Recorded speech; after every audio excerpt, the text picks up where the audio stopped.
convidar todos a nessa manhã cantar ao Senhor, pelas obras do nosso Deus, se alegrar no Senhor, amém? Quando você for cantar, que você possa colocar a sua voz para fora, você possa gesticular ao Senhor, você possa levantar suas mãos, bater palmas, elevar a sua voz. Nós gastamos nossas vozes com tantas coisas, às vezes brigando com o filho, brigando com o marido. Os homens se divertem em estádios. Para o nosso Deus tem que ser melhor ainda, irmãos. Para a glória a Deus. Vamos adorar ao Senhor. Amém?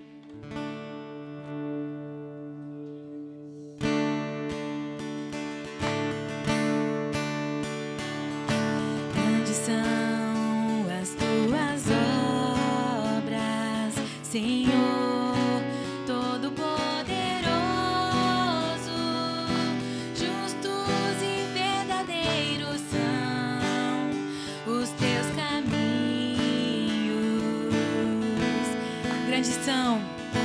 Grandes são as tuas obras, Senhor, Todo-Poderoso.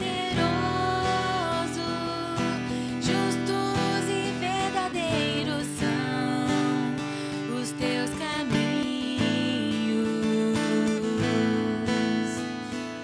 Ó Rei das nações, quem não temerá, quem não glorificará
Deus, Ele é digno. Amém, irmãos? Gostaria de ler o Salmo 127, apenas o primeiro e o segundo versículo. Salmo 127 diz assim: se não for o Senhor o construtor da casa, será inútil trabalhar na construção. Se não é o Senhor que vigia a cidade, será inútil montar sentinela e guarda. Será inútil levantar cedo e dormir tarde, trabalhando arduamente por alimento. O Senhor concede sono àqueles a quem Ele ama. Amém, irmãos? Nós vemos nesse versículo aqui o agir do Senhor, o agir invisível de Deus, mas também a nossa responsabilidade, né? Ele diz: se não for o Senhor construtor da casa, será inútil trabalhar, mas nós precisamos trabalhar, né? Nós precisamos montar guarda, montar sentinela, mas se não for o Senhor que vigia, que protege, não vai adiantar. Mas há um agir invisível do Senhor sobre nós, amém? Nós precisamos trabalhar, nós precisamos investir, nós precisamos construir, mas se não for o Senhor, vai ser inútil o nosso trabalho. Esse é o trabalho invisível do Senhor, mas Ele está trabalhando à medida que nós trabalhamos, à medida que nós obedecemos, servimos ao Senhor. E nós vamos cantar hoje, irmãos, o Senhor está aqui, movendo os nossos corações, tocando os nossos corações, curando os nossos corações, mas nós não vemos aqui o Senhor. Nós não podemos vê-lo, mas nós sabemos que Ele está aqui por meio do Seu Espírito. Amém? Eu gostaria de convidá-los a cantar essa música, irmãos, e abrir o nosso coração, para que de fato o Senhor venha tocar o nosso coração, o Senhor venha curar, o Senhor venha restaurar, o Senhor venha limpar. E de modo que quando nós sairmos daqui, as pessoas vejam que de fato Deus esteve aqui, que essa canção ela é verdadeira para nós. Amém? Nós vamos declarar ela em espanhol e depois em português. Adore o Senhor, abra o seu coração. Peça que o Senhor Ele venha trabalhar verdadeiramente na sua mente e no coração.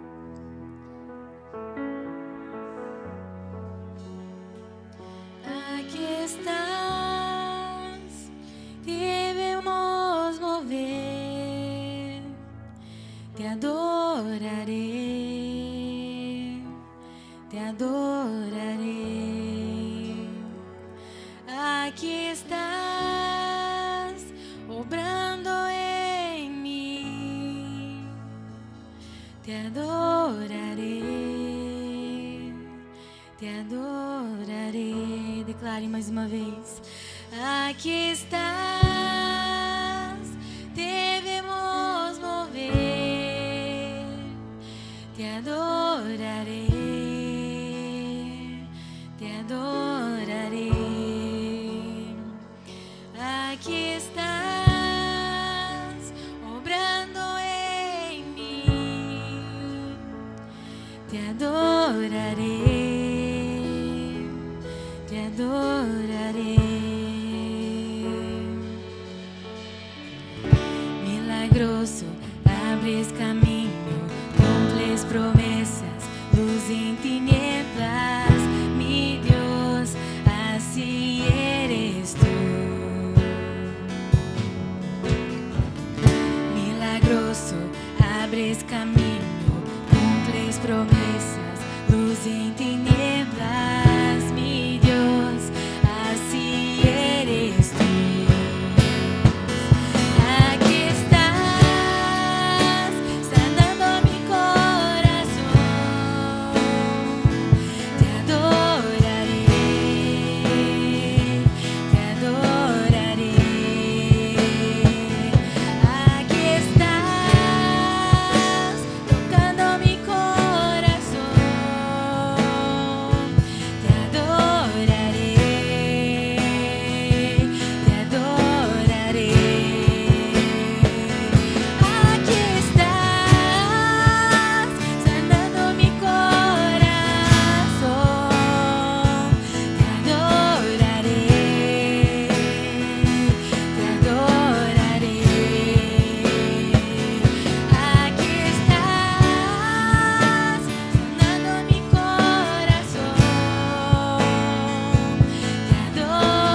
estás obrando, sempre estás obrando.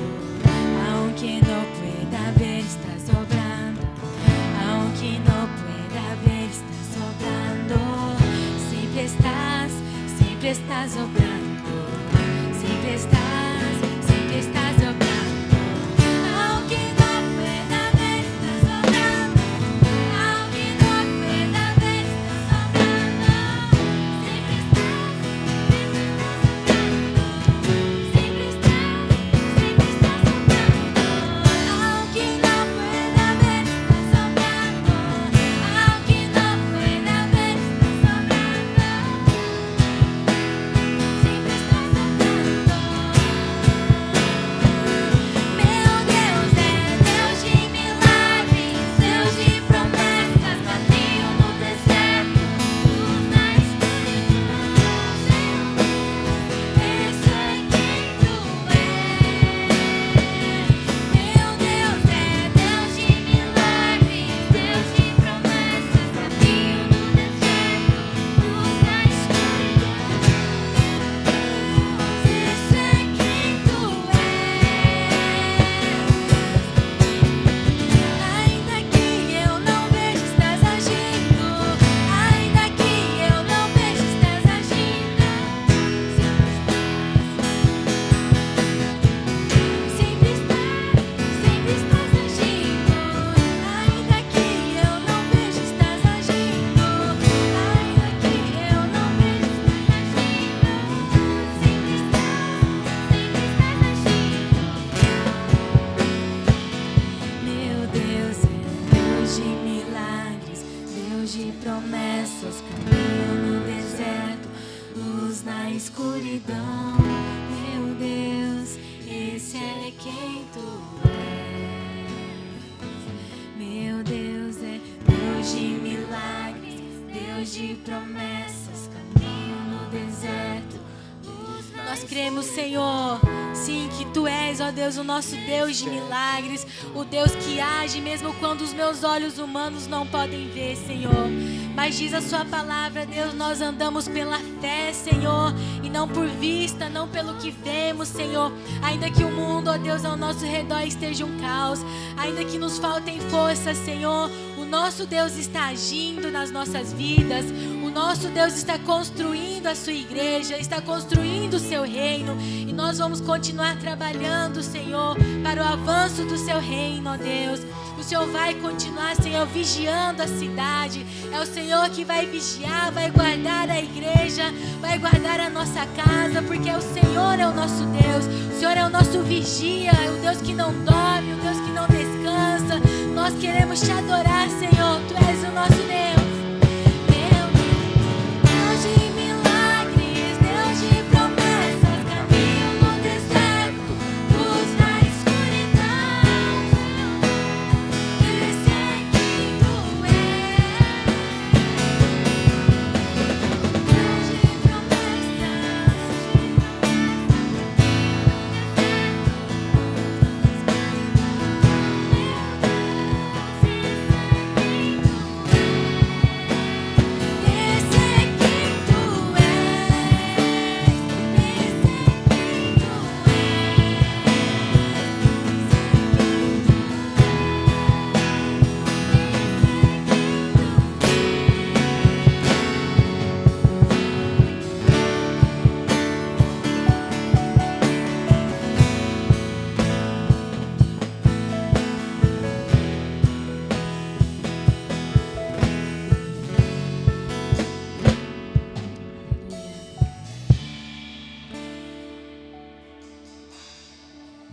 louvado seja o nosso Senhor.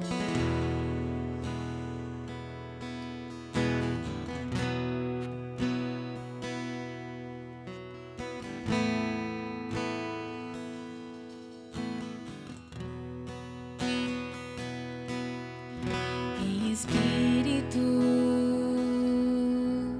em verdade, Te adoramos, Te adoramos. Em espírito,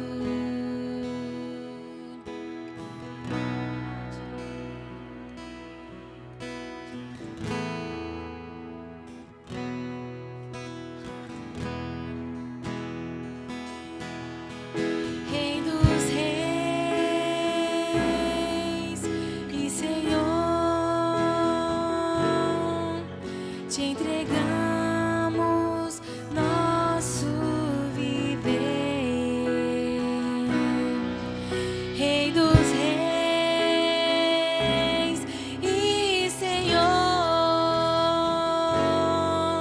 te entregamos nosso viver pra te adorar, ó Rei dos Reis.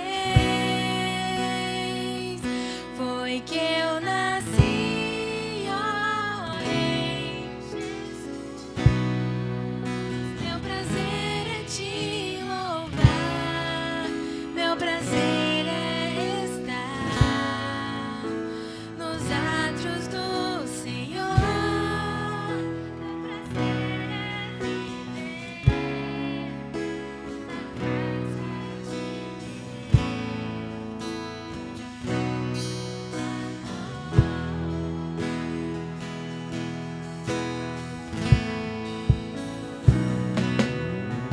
em espírito, em verdade, te adoramos, te adoramos. Em espírito, em verdade, te adoramos, te adoramos. Rei dos Reis e Senhor, te entregamos nosso viver, Rei dos Reis e Senhor, te entregamos nosso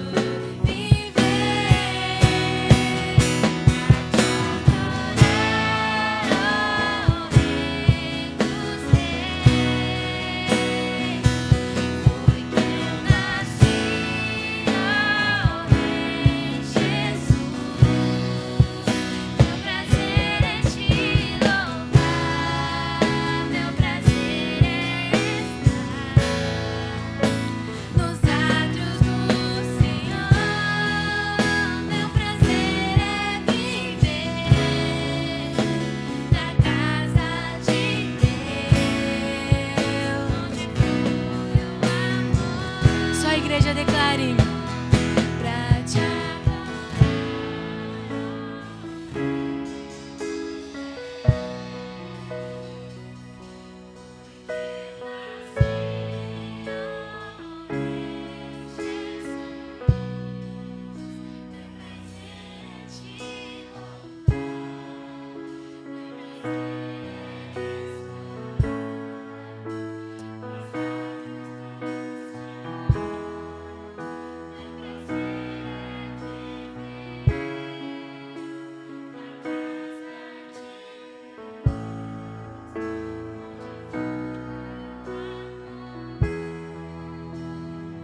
Obrigado, Senhor. Como é precioso, Senhor, estar na sua casa, Deus, te adorando, cantando ao Senhor, sabendo, Senhor, que és o nosso Deus e nós fomos criados para te adorar, nós fomos criados para esse momento, nós fomos criados para ter a comunhão com o Senhor.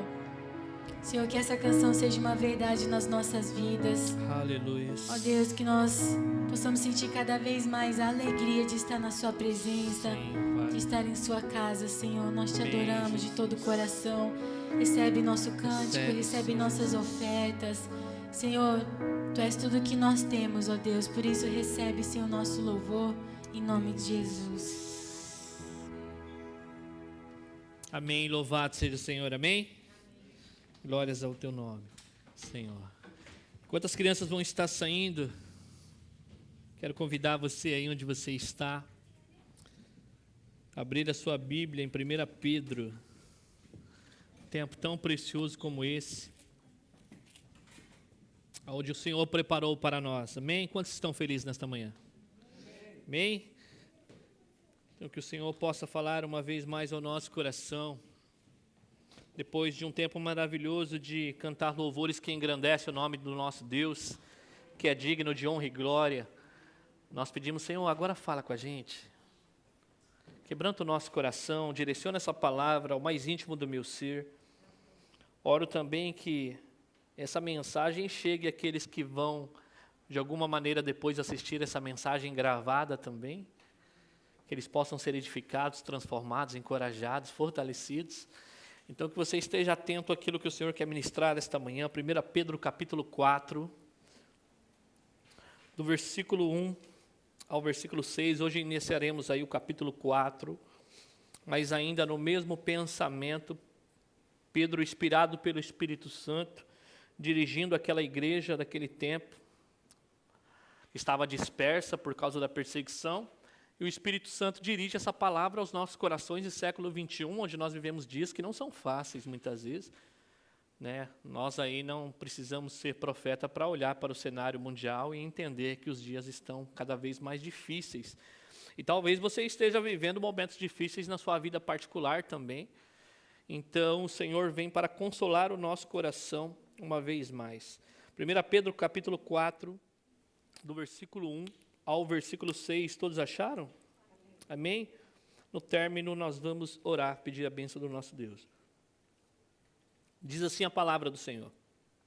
Portanto, uma vez que Cristo sofreu corporalmente, arme-se também do mesmo pensamento, pois aquele que sofreu em seu corpo rompeu com o pecado, para que no tempo que lhe resta, não viva mais para satisfazer os desejos humanos, mas sim para fazer a vontade de Deus.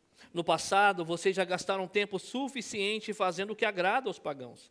Naquele tempo, vocês viviam em libertinagem, na sensualidade, nas bebedeiras, orgias e farras, e na idolatria repugnante. Eles acham estranho que vocês não se lancem com eles nas mesmas torrentes de imoralidade, por isso os insultam. Contudo, eles terão que prestar contas àquele que está pronto para julgar os vivos e os mortos. Por isso mesmo o evangelho foi pregado também a mortos, para que eles, mesmo julgados no corpo, segundo os homens, vivam pelo Espírito segundo Deus. Vamos orar? Pai, nós estamos diante da Tua santa e maravilhosa palavra. Ela é viva e eficaz, Senhor. Ela conhece o mais íntimo do nosso coração. Por isso, Senhor Deus, nós estamos aqui para atender este chamado. Não só ouvir, Senhor, e compreender com o nosso intelecto, mas, Senhor Deus, que nós possamos ouvir com o nosso coração, que o nosso coração esteja como uma terra fértil nesta manhã, esperando, Senhor Deus, a semente ser lançada para frutificar para o louvor da Tua glória. Por isso, Senhor Deus, a cada coração de maneira particular, em suas necessidades, aflições, aqueles que não conhecem a Ti, pelo amor do Teu nome, se revela nesta manhã, Senhor Deus. Nós sabemos que o Senhor está no nosso meio, através da pessoa do Espírito Santo, e somente o Senhor pode soprar sobre esses corações, Senhor Deus. Faz também na vida daqueles que de alguma maneira não puderam estar aqui, aqueles que, Senhor Deus, aproveram o Senhor de ouvir essa mensagem gravada, que o Teu Santo Espírito venha de encontro a cada coração. Nós oramos e te pedimos, em nome de Jesus. Amém? Em nível de introdução, na semana passada, na mensagem, nós falamos que os cristãos não devem viver amedrontados diante de um sistema hostil, né? Pedro ali, ele encorajou os cristãos a permanecer firmes sofrendo as injustiças, porque ele diz ali que se nós sofremos por causa da injustiça, nós somos bem-aventurados, mais do que felizes. Não o prazer do sofrimento, mas o prazer de nós se assemelharmos à pessoa de Jesus Cristo, nosso Senhor.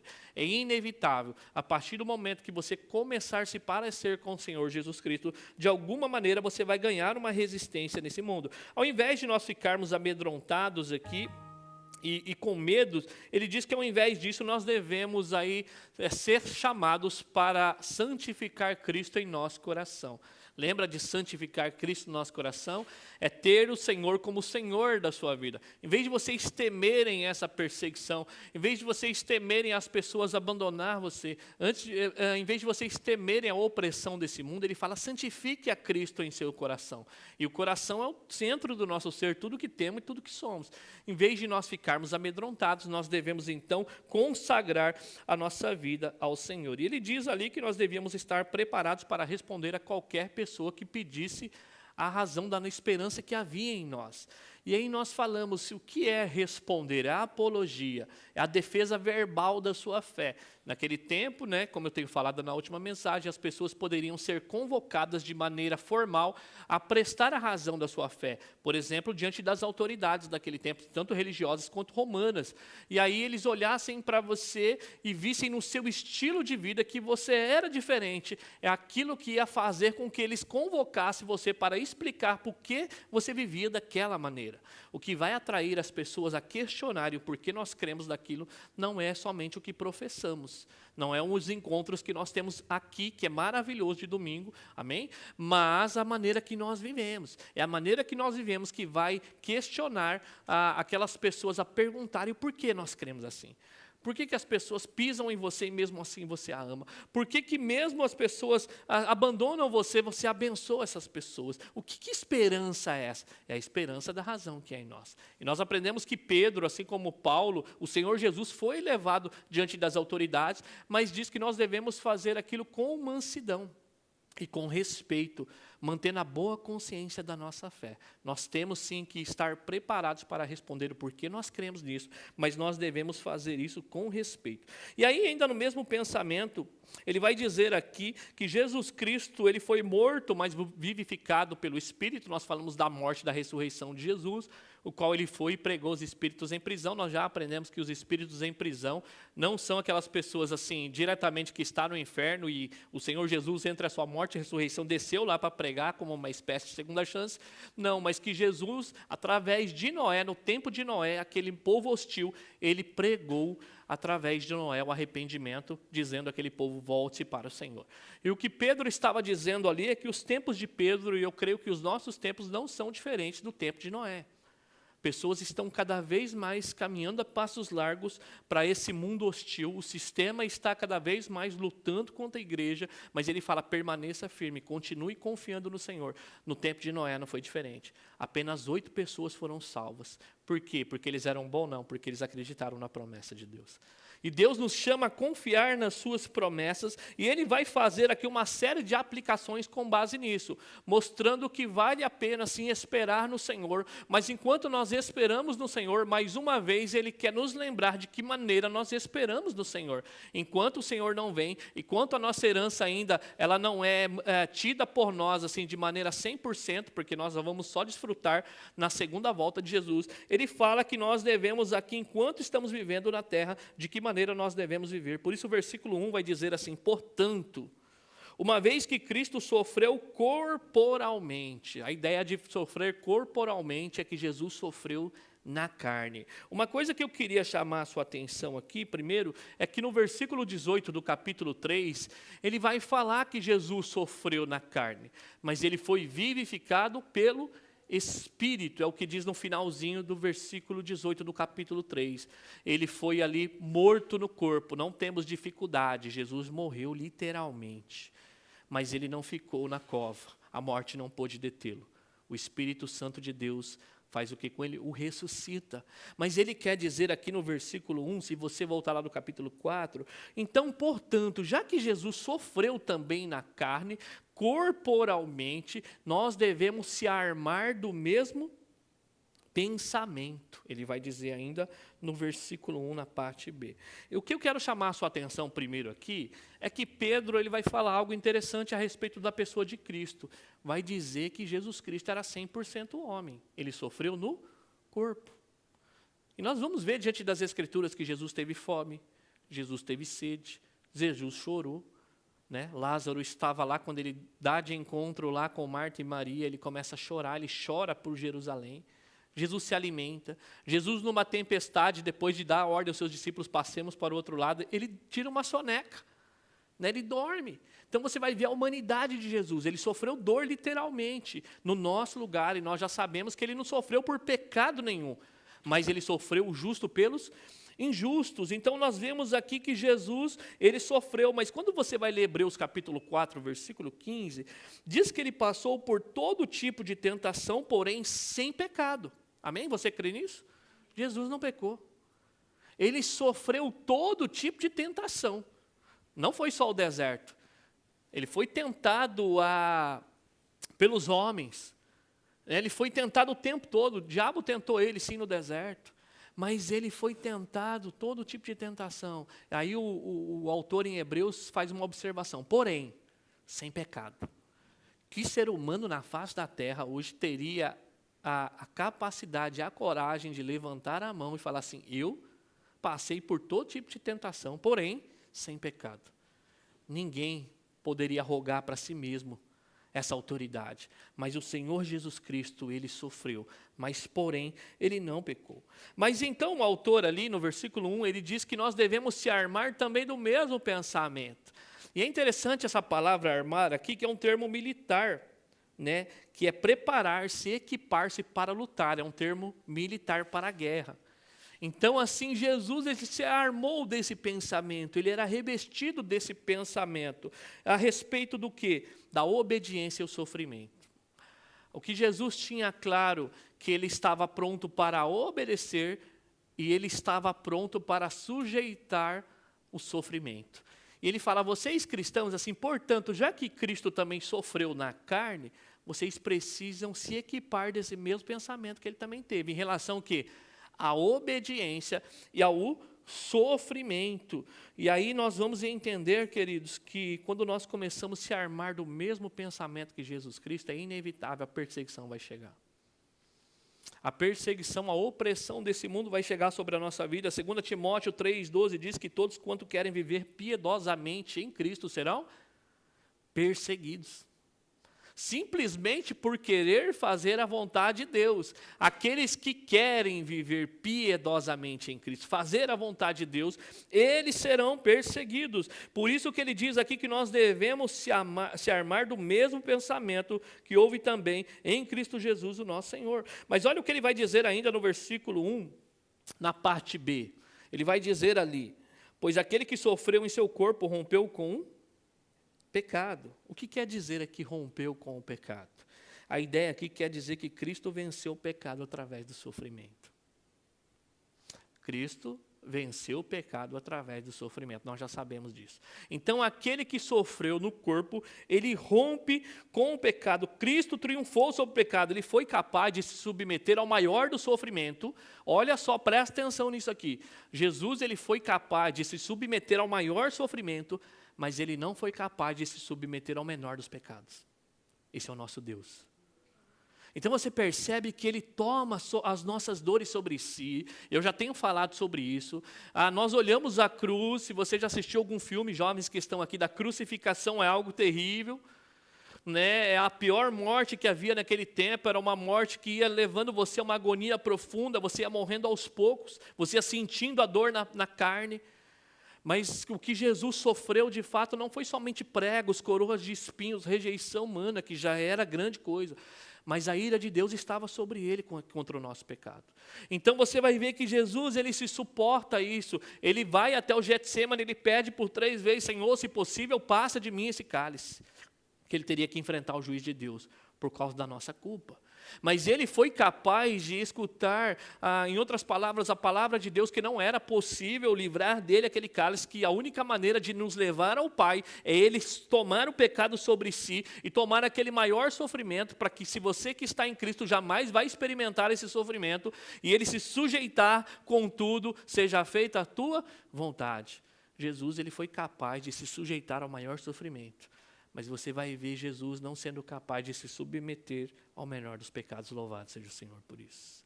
Então você vai ver que ele está falando para nós, se arme-se do mesmo pensamento. O nosso sofrimento na terra não se compara com aquilo que Cristo sofreu por nós. Não se compara. E ele está dizendo que Jesus, ele em obediência, em sofrimento, ele foi capaz de fazer isso. Aí 1 Pedro 2,22 diz que ele não cometeu pecado nenhum e nenhum dolo se achou em sua boca. Jesus, ele sofre, e ele está mostrando que apesar de Jesus sofrer, quando você vai ali no capítulo 2:22, ele vai dizer que Jesus não cometeu nenhum pecado e nenhum engano se achou nos seus lábios. E a ideia é, quem não peca com os lábios é perfeito. Se tem uma coisa que faz a gente pecar é a nossa língua. Às vezes a gente no comportamento faz de conta que não faz, mas a língua é terrível, ela acaba falando do que o coração está cheio de fato. Mas ele, quando ele usa essa expressão que ele não pecou com os lábios, quer mostrar que ele era perfeito de fato. Ninguém poderia chegar no Senhor Jesus um dia e falar: "Oh, o que você falou aí, Jesus?" Não, nada disso. Os homens tentaram incriminá-lo. Os homens tentaram pegar ele em algum pecado e não conseguiram. Ao ponto de fazer o quê? Como nós vamos enquadrar ele? Blasfêmia, mentira. E aí nós vamos conseguir levar ele a pagar o preço daquilo que ele não cometeu. Por isso que é o justo pelos injustos. E aí Jesus, apesar de tudo isso, você vai ver sempre Jesus fazendo a vontade do Pai. Quando ele encontra aquela mulher samaritana no poço, e aí depois que ele se revela como Messias, e chega os seus discípulos, não tem coragem de perguntar o que ele está fazendo, porque não era comum um homem conversar com uma mulher assim a sós. E aí eles falam: Jesus, está com fome? Porque eles foram comprar na cidade. Aí Jesus fala assim: a minha comida é fazer a vontade de quem? Do Pai, daquele que me enviou. Então você vai ver que o tempo todo, qual era a vontade de Jesus? Se submeter ao Pai, obediência. E não fazer o quê? Pecado. Ele mesmo diz que ele veio para fazer a vontade daquele que havia enviado ele. Jesus, quando ele ora no Getsemane, como eu tenho falado aqui, ele diz: passa de mim o cálice, mas contudo seja feita a tua vontade. Então você percebe que Jesus o tempo todo, apesar da dor, ele está disposto a obedecer a Deus. Então, a nós nos armarmos do mesmo pensamento aqui, a ideia é: suporte, mas não peque. Você jamais vai ver a Bíblia falando para você revidar um pecado. É isso que ele quer fazer nós entendermos aqui. Porque aquele que sofreu na carne, quando você volta lá, diz que ele rompe com o pecado. E qual é a ideia aqui que rompeu com o pecado? No sentido que após a sua morte e ressurreição, Jesus não estava mais sujeito ao poder e à morte do pecado. Então você vai ver que Jesus já não está sujeito ao poder do pecado e nem à morte. A morte não pôde detê-lo, ele ressuscita. E a ideia aqui é que nós cristãos agora estamos unidos a Cristo Jesus. Quando nós estamos unidos a Cristo Jesus, o pecado perde a sua força. Antes de Cristo Jesus, nós estávamos escravizados no pecado. Nós não conseguíamos dizer não ao pecado. Mas Jesus, ele vence através do sofrimento, ele rompe com o pecado. E nós, por estarmos em Cristo Jesus, o pecado em nós perde a sua força. É isso que eu quero fazer você olhar em Romanos capítulo 6, do verso 1 ao 6, quando Paulo ele vai escrever aos romanos e ele vai dizer algo interessante a respeito disso, que o pecado já não tem domínio sobre nós. Romanos 6, do 1 ao 6. Olha só o que ele vai dizer lá. Romanos 6, do 1 ao 6 diz assim: que diremos então? Continuaremos pecando para que a graça aumente? De maneira nenhuma. Nós, os que morremos para o pecado, como podemos continuar vivendo nele?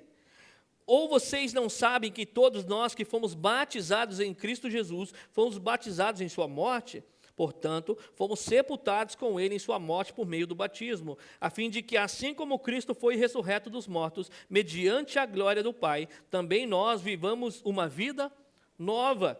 Se dessa forma fomos unidos a ele na semelhança da sua morte, certamente o seremos também na semelhança da sua ressurreição. Pois sabemos que o nosso velho homem foi crucificado com ele, para que o corpo do pecado seja destruído e não sejamos mais escravos do pecado. A ideia de que ele rompeu com o pecado é que agora nós que estamos em Cristo Jesus, o pecado em nós já não tem mais aquele domínio. Nós pecamos? Pecamos. Mas não tem aquela ideia de falar assim: não, é mais forte do que eu. Deus em Cristo Jesus, ele nos concede graça para lutar contra o pecado. Por isso que ele quer mostrar para nós que ele rompeu com o pecado. E olha só, ainda volta lá em 1 Pedro 2, 24. Olha só o que vai dizer ali a respeito disso. Então está no mesmo contexto de 1 Pedro. 1 Pedro 2, 24 vai dizer assim: ele mesmo levou em seu corpo os nossos pecados sobre o madeiro, a fim de que morrêssemos para o pecado e vivêssemos para justiça. Por suas feridas fomos curados. Então ele morreu para quê? Ele morreu para que nós pudéssemos viver para a justiça de Deus. Nós fomos curados dos nossos pecados. Então ele quer mostrar para nós sim que em Jesus Cristo nós podemos vencer o pecado. O pecado em Jesus Cristo perde a sua força. Amém? Então, morrer para o pecado é morrer para o poder dominador do pecado. É justamente isso que ele vai fazer no versículo 2. Volte lá no capítulo 4. É justamente isso que Pedro vai dizer. Para que o tempo que lhe resta não viva para satisfazer os maus desejos humanos, mas sim para fazer a vontade de Deus.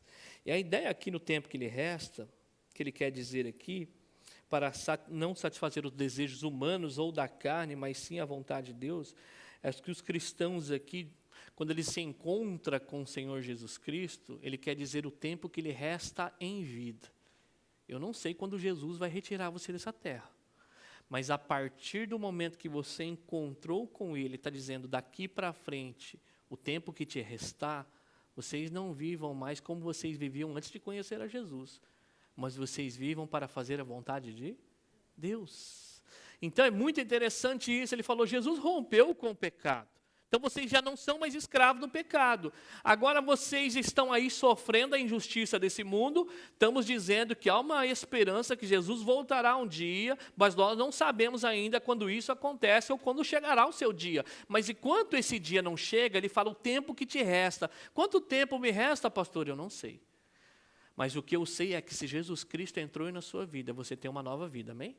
Então, nesse tempo que lhe resta daqui para frente, até o seu chamado, até Jesus Cristo retirar você dessa terra, ou ele aparecer nas alturas, você estando vivo, ele fala para que você não viva mais para satisfazer os maus desejos humanos, mas sim para fazer a vontade de quem? De Deus. É justamente o que ele faz ali no capítulo 1, no versículo 2, quando ele diz que nós fomos escolhidos segundo o pré-conhecimento de Deus para a obediência a Jesus Cristo. Deus nos escolheu na eternidade, fazendo-nos existir no tempo, mas de que maneira nós vamos viver no tempo como escolhidos de Deus? Para a obediência a Jesus Cristo. Por isso que uma pergunta importante que nós temos que fazer ao nosso coração é como eu sei que eu sou esse eleito de Deus, como eu sei que eu pertenço ao reino de Deus, como eu sei que essa herança está disponível para mim hoje em vida. É o desejo que eu tenho de obediência a Jesus Cristo. Não existe cristão que não tenha o desejo de obedecer. Não estou dizendo perfeição, nós estamos caminhando, Deus ainda está nos lapidando, Deus está quebrantando o nosso coração em muitas áreas que nós ainda não obedecemos. Mas de alguma maneira o nosso coração vai ser moldado para a obediência a Jesus Cristo, nosso Senhor. Então, uma análise que nós temos que fazer ao nosso coração, como eu sei que eu estou em Jesus Cristo? O desejo que você tem de obediência a Ele. Não existe o desejo de você falar, sou cristão, mas não tem desejo pelas coisas de Deus. Pode ser que você não chegue a um desejo que você gostaria de ter ainda, mas algum desejo deve haver no seu coração. No corpo de Cristo, uns estão disparados, outros estão aqui, mas estão. Mas não há aquela ideia de que eu não tenho desejo de obedecer ao Senhor Jesus Cristo. Então nós fomos chamados com esse desejo, com o tempo que nos resta na carne, não vivamos mais para satisfazer os desejos humanos. Ou seja, não viva mais como se você não conhecesse o Senhor Jesus Cristo. E aí nós temos que entender aqui que nós fomos chamados como cidadãos do reino, a viver como cidadãos do reino de Deus. Nós não só pertencemos ao reino de Deus, mas nós, como filhos de Deus, devemos viver de acordo com os preceitos do reino de Deus. Por isso que ainda aí ele vai dizer que nós devemos, então, em vez de viver da maneira que nós vivíamos antes, nós devemos viver do tempo que nos resta agora daqui para frente para fazer a vontade de Deus. E nós já aprendemos na carta qual é a vontade de Deus para nós, e eu queria relembrar vocês, no capítulo 1, do verso 14 ao 16. Qual é a vontade de Deus para nós, como filhos de Deus?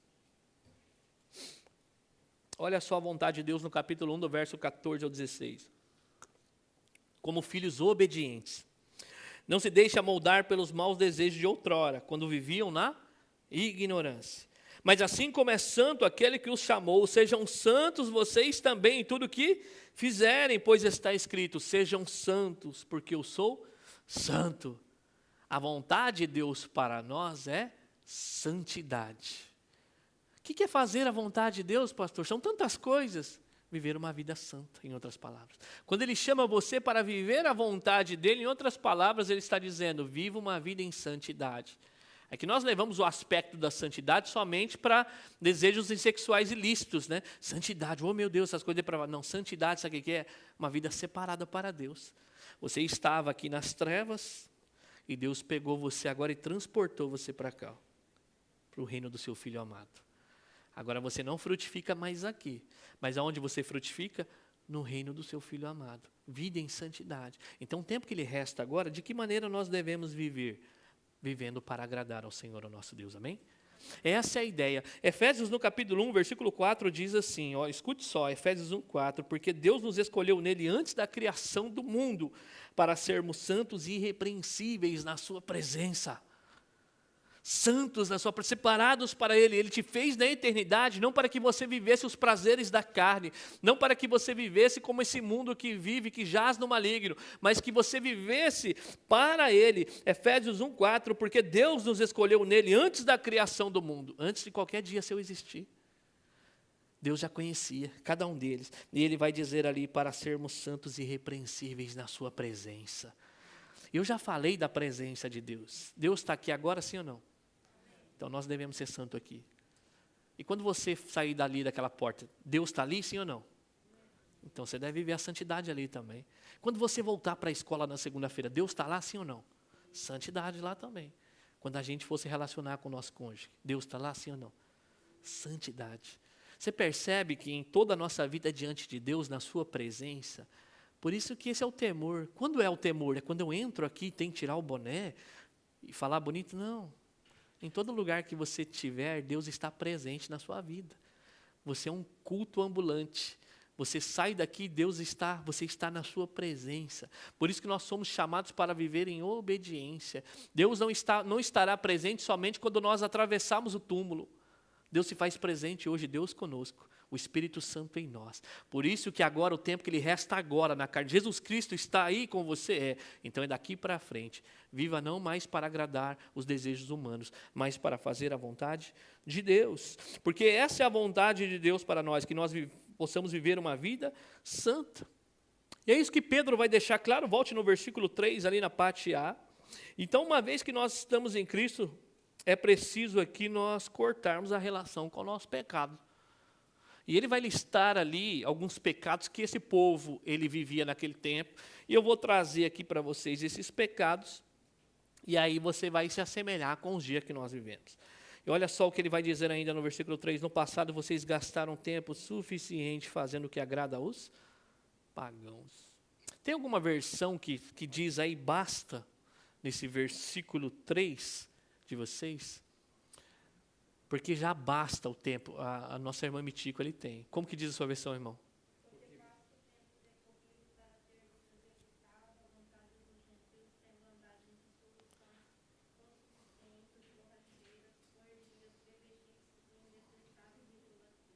Porque basta o tempo, né? E essa palavra ela é mais forte nessa tradução, porque na minha tradução vai dizer que nós gastamos tempo suficiente fazendo aquilo que agrada os descrentes. Nessa versão do irmão Patrick com a irmã Mitico, a ideia ali é basta. Você entende a palavra? Chega. A palavra é forte, basta, para com isso, para. Não é um basta assim, sabe quando o nosso filho está jogando videogame escondido e você mandou ele fazer a lição de casa, aí você chega para o seu filho e fala assim, ó, chega, né, basta, né? Aí depois você vai ver o menino volta a fazer de novo. O basta aqui é viver o tempo suficiente, é chega.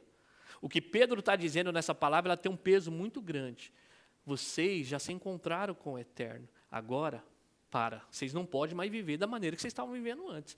Essa palavra ela é forte, basta, chega. Né? Você já ouviu alguém que está com o saco cheio de alguma coisa, ele fala, chega, eu não quero mais saber desse assunto, eu não quero mais saber de briga, eu não quero mais viver essa vida. É esse basta aqui que Deus está falando para nós. Chega, vocês já viveram tempo suficiente, ele vai dizer aqui, fazendo o que agrada os pagãos. E ainda, na parte B, ele vai dizer de que maneira esses homens viviam naquele tempo. E ele quer trazer à mente de que maneira que eles viviam naquele tempo. Na parte B do versículo 3. Naquele tempo vocês viviam em libertinagem, na sensualidade, nas bebedeiras, orgias e farras, e na idolatria repugnante. Então Pedro ele vai traçar uma lista aqui de que maneira que aqueles homens viviam antes. Olha só o que ele vai dizer aqui, libertinagem. O que é libertinagem? É viver sem consideração pelos limites morais. Já viu as letras da música hoje? É terrível. Você vai assistir um filme, está difícil. Então você vai ver que libertinagem é viver sem consideração pelos limites morais. É meu corpo, minhas regras. Não importa, sou eu que estou fazendo. Não me interessa o que as pessoas vão dizer. E as letras estão cada vez mais depravadas. Você vai assistir, vai ouvir, né, funk hoje, está difícil. As músicas que são mais bonitas, os compositores, elas não tocam nas rádios. Uma das músicas mais belas que tem no Brasil, que tem melhor produção, é Bossa Nova. Sabe onde toca Bossa Nova? Estados Unidos, Japão. Em lugares requintados. Agora, o que toca nas rádios? O que toca no Spotify? Quais são os maiores views do YouTube? Vai ler as letras. Meu Deus do céu, ontem nós estávamos comentando, né, irmão, sobre as letras. Terrível, terrível. Então você percebe que os dias que nós vivemos de libertinagem, homens que vivem sem consideração pelos limites morais. Meninas cada vez mais entregando os seus corpos. Meninas, dá pena, eu sou pai de uma menina, eu vejo as meninas sendo usadas como objeto pelos homens. As propagandas hoje, qual faz mais sucesso? Mulheres sensuais. Então você percebe que não tem limites morais. Você vê a depravação do homem hoje cada dia mais. Sensualidade, são desejos humanos pecaminosos que podem exercer profunda influência no comportamento de alguém. Olha só, sensualidade, são desejos humanos pecaminosos que podem exercer uma profunda influência no comportamento de alguém. E aí nós temos muitas vezes usado a imoralidade como imoralidade sexual só. Mas o que influencia o comportamento de alguém, quando você usa o seu corpo para atrair alguém, influenciar alguém. Bebedeiras, excesso de consumo desenfreado de vinho. Orgias, banquetes e festas dedicadas a práticas frenéticas de imoralidade. Farras, festas regadas com bebidas. Nada novo debaixo do sol. Idolatria repugnante, todo tipo de idolatria repugnante. Aqui é uma abominação contra Deus. Naquele tempo havia cultos a deuses pagãos, onde eles ofereciam seus corpos para fazerem cultos com orgias sexuais. A idolatria, né, não é só adorar uma estátua. Idolatria é tudo aquilo que você coloca acima de Deus. Tudo que você coloca acima de Deus é repugnante. E muitas vezes nós podemos falar com os nossos lábios que o Senhor é o primeiro, mas no nosso estilo de vida fica claríssimo que Ele não é o primeiro. Então aqueles homens viviam assim, sem considerar Deus, sem limites morais. Eles viviam nas orgias, nas bebedeiras, nas farras. Eles viviam idólatras. Eles não levavam Deus em consideração. Aí agora Pedro fala, vocês são nova criatura, agora basta. Vocês não podem mais viver da maneira que vocês viviam antes. E os cristãos aqui, eles são chamados para abandonar a sua maneira antiga de viver. Na vida do cristão tem que haver um antes e depois. Quando você se encontrou com Cristo, houve uma mudança real na sua vida? O desejo do seu coração começou a se inclinar. Se você é um cristão genuíno, você vai olhar pelo retrovisor e vai perceber o quanto Deus fez na sua vida. Mas você vai olhar para frente também e vai perceber o quanto Deus precisa fazer também. Mas o cristão é aquele que tem que haver um antes e depois. Houve uma transformação. Antes você falava palavrão, mas agora suas palavras são para abençoar. Antes vocês se enchiam de vinho, mas agora vocês buscam se encher da presença de Deus. Antes você usava as roupas para atrair, hoje você usa o seu corpo para glorificar a Deus. Então você começa a ver que há um antes e depois, por isso que ele fala assim, basta, vocês não podem mais viver dessa maneira. E aí qual é o que nós recebemos então do mundo que ainda continua vivendo dessa maneira? Aí você fala, não, eu vou conseguir continuar então vivendo da maneira de Deus, vai dar tudo certo. Para Deus você vai agradá-lo. Mas olha só, o que você vai receber do mundo no versículo 4. Qual é a ração daqueles ainda que vivem no pecado? Olha só o que vai dizer o versículo 4. Eles acham estranho que vocês não se lancem com ele nas mesmas torrentes de imoralidade. E por isso fazem o quê? O insultam. Agora aqui é bem importante, porque ele diz aqui que aquelas pessoas que continuam no pecado, eles acham estranho a sua nova atitude de viver. O que está acontecendo com você? Né? O que o pastor está fazendo com você? Está lavando a sua cabeça?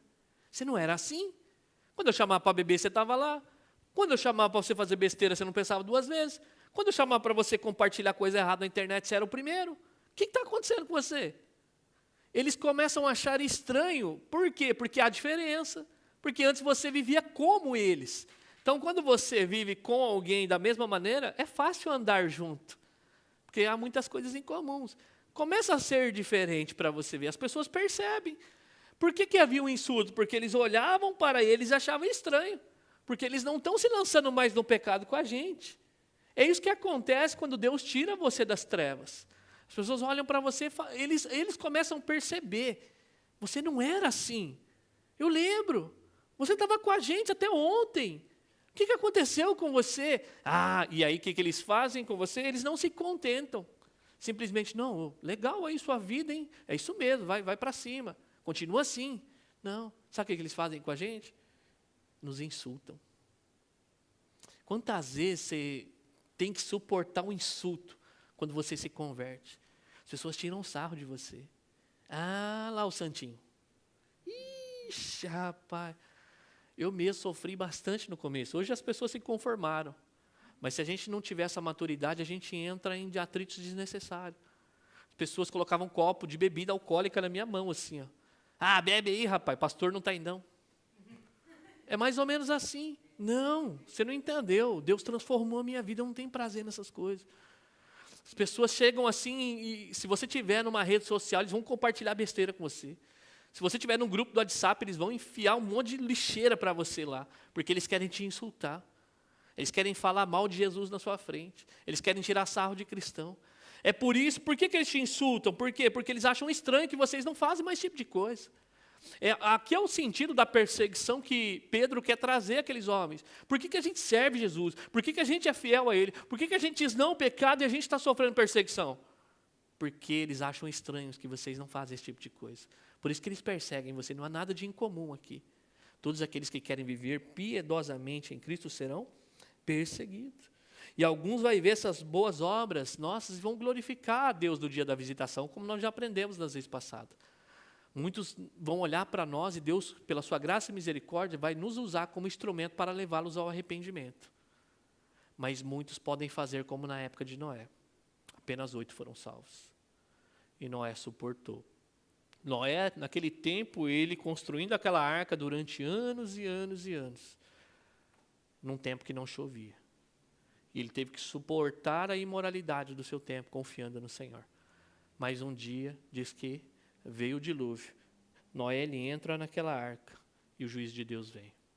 E é justamente isso que ele diz. Olha, suportem, seja como Cristo. Ele foi capaz de suportar o maior sofrimento, mas não pecou.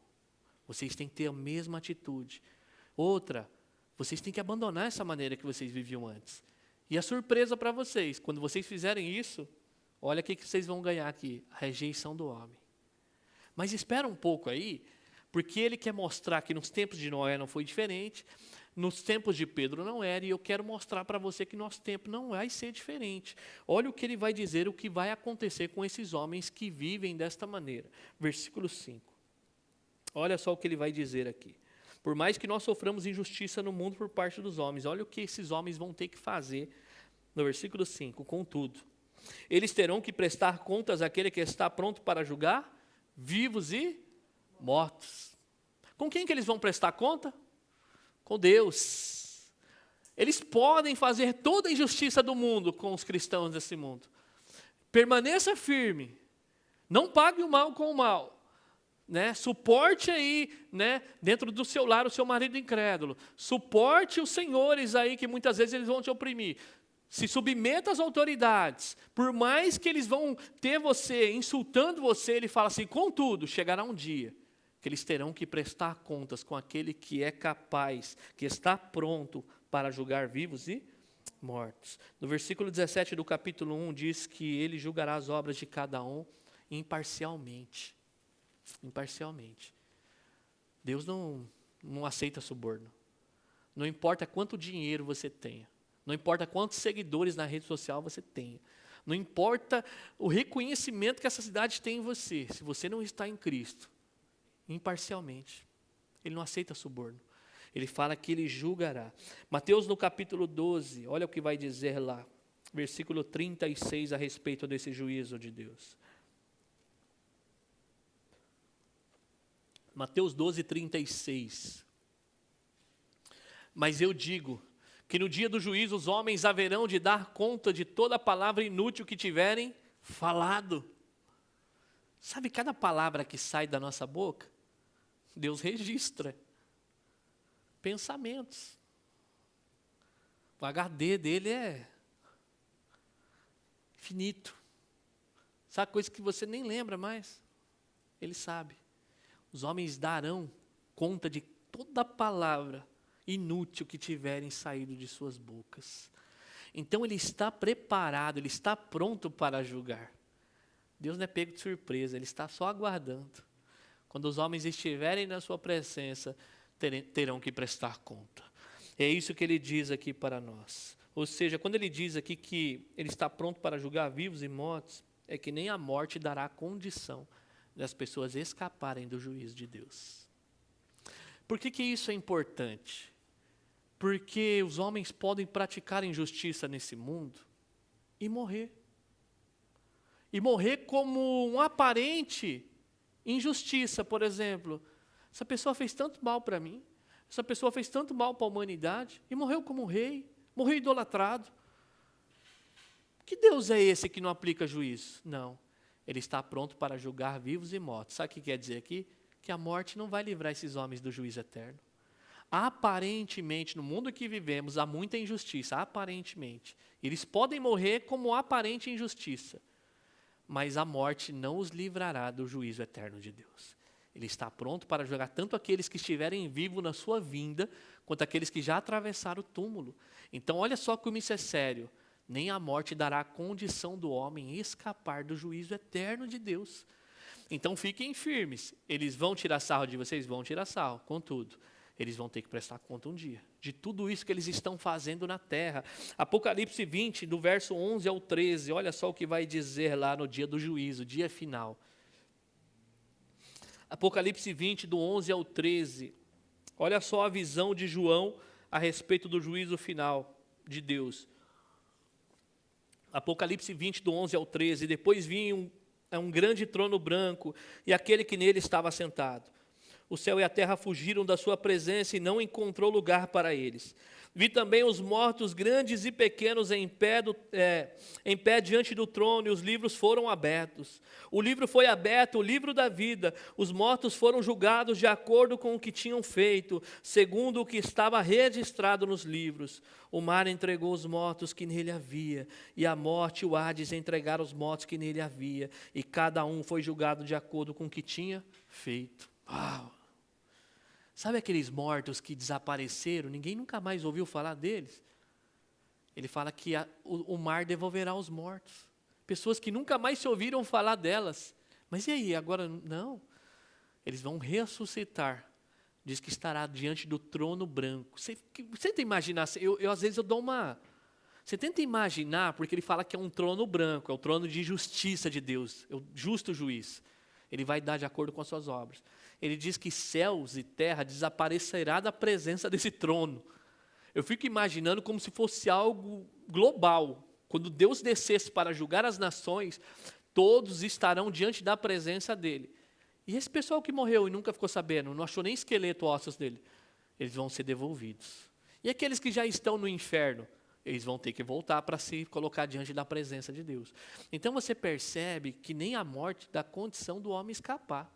Isso é muito importante, por quê? Porque a oportunidade de vida ao homem, mais uma vez, eu tenho falado na última pregação, é aqui. Passou do outro lado, já era. Não tem oportunidade. Então o tempo que nos resta é agora. Você não tem uma senha na cabeça para falar que número você é. Você está aqui hoje. E amanhã você pode não estar mais. Assim como nós vimos um jovem famoso, né, na semana retrasada, que virou página de jornal, nos principais jornais, que estava vivo.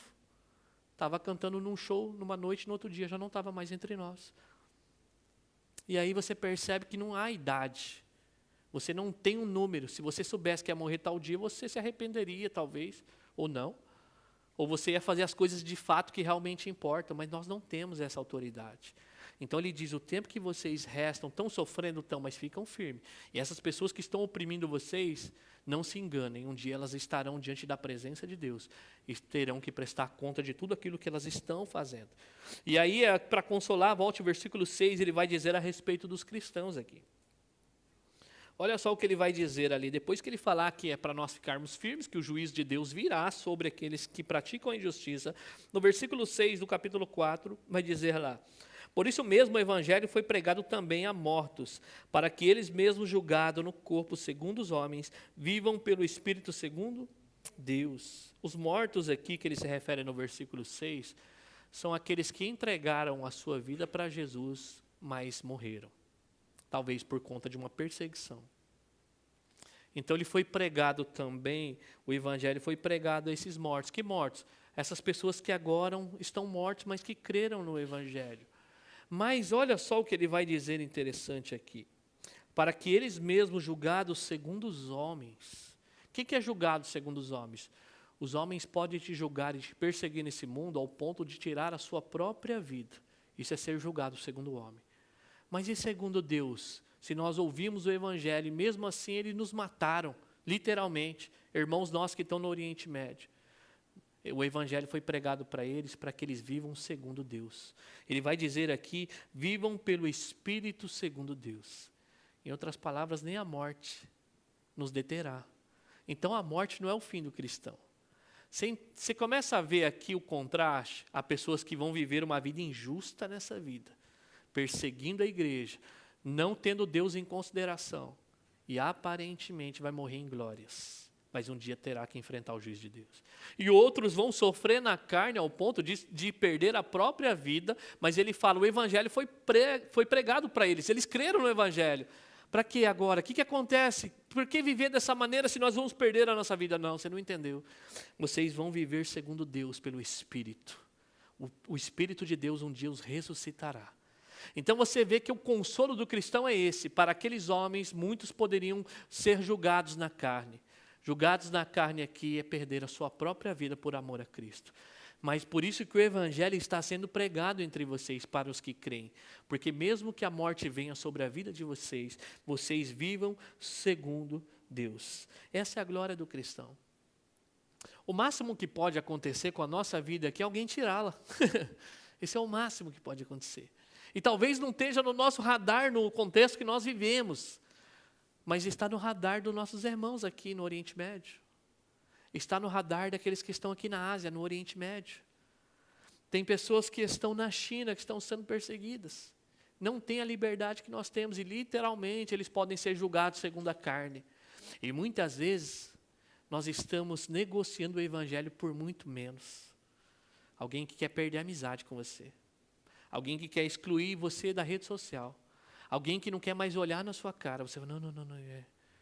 Não, Senhor, a perseguição está difícil. Não, queridos. Jesus está dizendo que isso já vai acontecer. E mesmo que você esteja firme, isso não é garantia que as pessoas vão dar tapinha nas suas costas. Mas ele fala, fica tranquilo, há um Deus que vai julgar tudo isso que está acontecendo no mundo. É isso que nós confiamos na promessa de Deus. O evangelho aponta para nós, para uma esperança viva. A garantia de que Deus fará no futuro tudo aquilo que Ele diz que fará. O que eu quero para vocês aqui como igreja é que vocês permaneçam firmes, porque à medida que nós nos aproximemos do fim, as coisas vão piorar. Não vão melhorar. À medida que você consagrar mais sua vida a Deus, mais você vai sentir a opressão desse mundo. Mais você vai sentir a aflição da carne lutando contra o seu espírito. Mais você vai gemer para a volta de Cristo, falar, Senhor Deus, me redime esse corpo por completo. A nossa esperança não está aqui, mas está naquilo que Deus ainda fará na sua segunda vinda. Eu queria concluir com alguns pontos aqui, 3 pontos para nós. Nós fomos chamados primeiramente, queridos, para termos o pensamento como Jesus Cristo. Que pensamento é esse? Referente à obediência ao sofrimento. Jesus ele foi capaz de suportar o sofrimento, mas não de pecar. Nós somos chamados para suportar o sofrimento, mas também para fazer a vontade de Deus, amém? Ele rompeu com o pecado, ou seja, o pecado e a morte não têm mais domínio sobre o nosso Senhor. Ele venceu a morte. E por nós estarmos em Cristo, o pecado perde a sua força. Quais são os pecados que lutam contra você até hoje? Que quando você vê injustiça sobre a sua vida, ou a carne lutando, quais são os pecados que você vira e mexe e se pega caindo neles? É esses pecados que você pode colocar diante de Deus. E falar assim, o Senhor já concedeu essa graça de nós podermos vencer o pecado. E muitas vezes, nós não vamos conseguir lutar sozinhos. Nós precisamos da capacitação do Espírito Santo de Deus. É por isso que ele rompe com o pecado, para que o pecado perdesse a sua força. E o tempo que nos resta na carne aqui, nós devemos viver não para satisfazer os desejos humanos, mas sim a vontade de Deus. Quando Jesus entrou na sua vida. Talvez você esteja aqui hoje e pense assim, mas eu nem sei quando Jesus entrou na minha vida. Ele entra na nossa vida, ele entra através do Espírito Santo de Deus. Ele entra quando você confessa os seus pecados, ele entra quando você reconhece que sem ele você não pode fazer coisa alguma. É quando você reconhece que sem ele o juízo de Deus virá sobre você e você fala, não, Senhor, vem sobre a minha vida. Eu creio que você é o meu Senhor e Salvador. Eu creio que mediante Jesus Cristo você perdoa os meus pecados. E a partir daí Jesus pode fazer uma nova vida. E aí o tempo que lhe resta agora, a partir do momento que Jesus entrou na sua vida, pare de viver como se não o conhecesse. Para de viver como você vivia antes de conhecer a Jesus Cristo. E passe a viver agora segundo a vontade de Deus. E qual é a vontade de Deus para nós? Santidade. Uma vida separada para Deus. Nós somos chamados para viver, nós somos novas criaturas. Eis que as coisas velhas se passaram e tudo se fez novo. E os cristãos aqui nós vamos ser perseguidos, insultados pelos incrédulos, simplesmente por viver essa nova vida. Simplesmente por querer agradar a Deus. Mas o conselho para nós, mais uma vez, é não se vingue. Não desanime. Coloque diante do Senhor. Não se dobre a essas coisas. Por quê? Porque o Senhor há de julgar vivos e mortos. Um dia todos estarão na presença de Deus. E por mais injustiça que você sofra, que não é o nosso caso, tomara a Deus que não seja, ao ponto de nós perdermos a nossa própria vida. Mas um dia, esse evangelho que nós estamos crendo, onde nós estamos submetendo à vontade de Deus, mesmo em momentos difíceis, nós viveremos segundo o Espírito. A morte não é o nosso final. A sua vida começou em Jesus Cristo, ela vai até a eternidade. Isso é um ânimo para você agora. Talvez você não sofra uma perseguição literal, que sofra na carne, mas está sofrendo rejeições, está sofrendo angústias, está sofrendo o não de muitos amigos. Portas estão se fechando simplesmente porque você ama o Senhor Jesus Cristo. Mas eu quero encorajar você a permanecer firme. Em nome de Jesus. Quero convidar você a orar nesta manhã e falar, Senhor, me dá força. Talvez você esteja vivendo forte, mas o dia mal pode chegar sobre a sua vida. Quais são as tentações que você tem sofrido no mundo? Será que a sua vida tem mudado? Será que você tem lutado contra a sua antiga natureza? Peça ao Senhor hoje que te dê força para que você dê um bom testemunho na sua presença e que você permaneça firme na sua presença. Amém? Vamos orar? Pai, em nome de Jesus, nós te agradecemos, ó Deus, pela tua santa palavra. O Senhor nos chamou a ter o mesmo pensamento que o nosso Senhor Jesus Cristo. Ele era perfeito. Ele foi capaz, por causa dos nossos pecados, Senhor, de se subjeitar à maior perseguição, ao maior sofrimento. A ira, Senhor Deus, que era contra nós. Mas Ele não foi capaz sequer de pensar em se sujeitar, Senhor Deus, ao menor dos pecados. O Senhor nos chamou a ser semelhante a Ele. Nós, Senhor Deus, muitas vezes vamos ser perseguidos, sofreremos a dor, até mesmo na carne, não por um pecado, mas simplesmente por te amar, Senhor, simplesmente por querer fazer a tua vontade. Guarda o nosso coração, Senhor, senão nós vamos entrar em murmuração, senão nós vamos entrar diante de promessas vazias, crendo que porque estamos em Ti jamais sofreremos. Não, muito pelo contrário.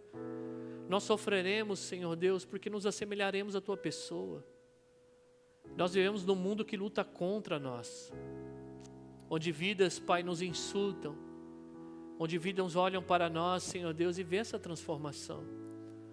Mas pelo amor do Teu nome, nos ajuda, Senhor Deus, a não revidar o mal com o mal, a dar a boa razão da nossa fé de maneira respeitosa, a suportar, Senhor Deus, e clamar pela misericórdia daqueles que não conhecem a Ti. A oportunidade é hoje, Senhor. Usa a Tua igreja para pregar o arrependimento. Porque o dia que eles partirem daqui, Senhor Deus, e não estiverem firmes, alicerçados na fé, eles prestarão conta na Tua presença, Senhor. A morte não os capacitarão, não os isentarão, Senhor Deus, desse julgamento. Da mesma maneira, Senhor, quantos irmãos nossos durante a história, aqueles que ainda virão, perderão a sua própria vida por amor a Ti. O sangue dos santos estão sendo derramados, Senhor Deus, aqui no Oriente Médio. Guarda a vida dos meus irmãos, aqueles que não o conhecemos, mas o Senhor conhece, aqueles que dariam a vida por uma página da Bíblia, aqueles que dariam a vida para congregar numa igreja portas abertas, mas a mais do que isso, eles dariam a vida, Senhor Deus, por amor do Teu nome. Fortalece a vida dos nossos irmãos que estão lá, Senhor, sofrendo a perseguição na carne, que eles não sejam tomados do engano, Senhor Deus, em achar que uma aparente injustiça tenha acontecido. Não, eles creem agora, e por mais que eles sejam julgados no corpo, assim como nós, eles possam viver segundo o Espírito de Deus. Aqueles que confiam em Ti, Senhor, jamais serão envergonhados. Eles, Senhor Deus, voarão mais alto, Senhor Deus, que as águias. Eles correrão e não se cansarão, não se fadigarão, porque o Senhor é a nossa força, Senhor Deus. Por isso, em nome de Jesus, prepara a Tua igreja para tempos difíceis, tempos onde cada vez mais, Senhor Deus, o mundo lutará contra nós. Que nós possamos, Senhor Deus, permanecer firmes, testemunhando a Tua glória, a cada dia mais que nos aproximemos do fim, Senhor. Capacita os nossos irmãos que têm lutado contra o pecado, contra a natureza pecaminosa. O pecado tem rodeado, a tentação tem batido a nossa porta, muitas vezes nós temos cedido, Senhor. Mas que não seja mais assim na nossa vida. Espírito Santo de Deus, reveste-nos de graça e poder, para que nós possamos dizer não ao pecado, e sim para a justiça, Senhor. Nos despede com essa verdade nessa manhã. Essa é a minha oração, te peço, em nome de Jesus. Amém? Que o Senhor nos ajude a fazer a sua vontade e permanecer firme e forte até a vinda de Cristo Jesus. Amém?